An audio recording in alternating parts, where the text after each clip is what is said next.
ഇവിടെ നേമത്ത് ഒരു വിഡ്ഢിയാഭാസ്യ മന്ത്രി ഇരിപ്പുണ്ട്. വിദ്യാഭ്യാസം നമുക്ക് പറയാൻ പറ്റില്ല, കാരണം അദ്ദേഹം പറയുന്നത് മുഴുവനും വിഡിത്തവും ആഭാസത്തരവുമാണ്. അതുകൊണ്ട് അദ്ദേഹം അവിടെ ഇരുന്നു കൊണ്ട് വീണ്ടും MLA ആയിട്ട് വരാനുള്ള വ്യാമോഹം വെച്ചിരിപ്പുണ്ട്. മതിയായി, കേരളത്തിന് മതിയായി ആ MLA.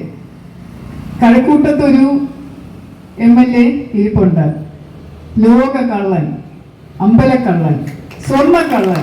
മതിയായി ആ MLA. ആറന്മുളയിലൊരു മന്ത്രി ഇരിപ്പുണ്ട്, കഴുത്തുളിക്ക് എന്ന് പറഞ്ഞ് നാടകം നടിക്കുന്ന ഒരു MLA. മതിയായി ജനങ്ങൾക്ക് ആ MLA.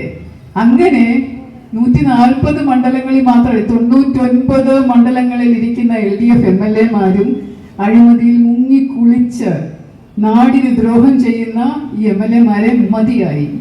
മറ്റുള്ള MLA-മാരെയും കൊണ്ട് പൊറുതിമുട്ടി. മാറ്റം അനിവാര്യം.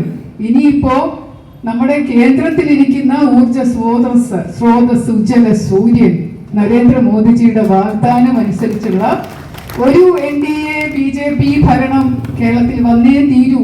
നല്ല MLA-മാർ ഇവിടെ ഉണ്ടായേ തീരൂ. ഒരു മാറ്റം വേണം, ഒരു വികസനം വേണം. അതിനായിട്ട് നമുക്ക് കൈകോർക്കാം, അണിചേരാം.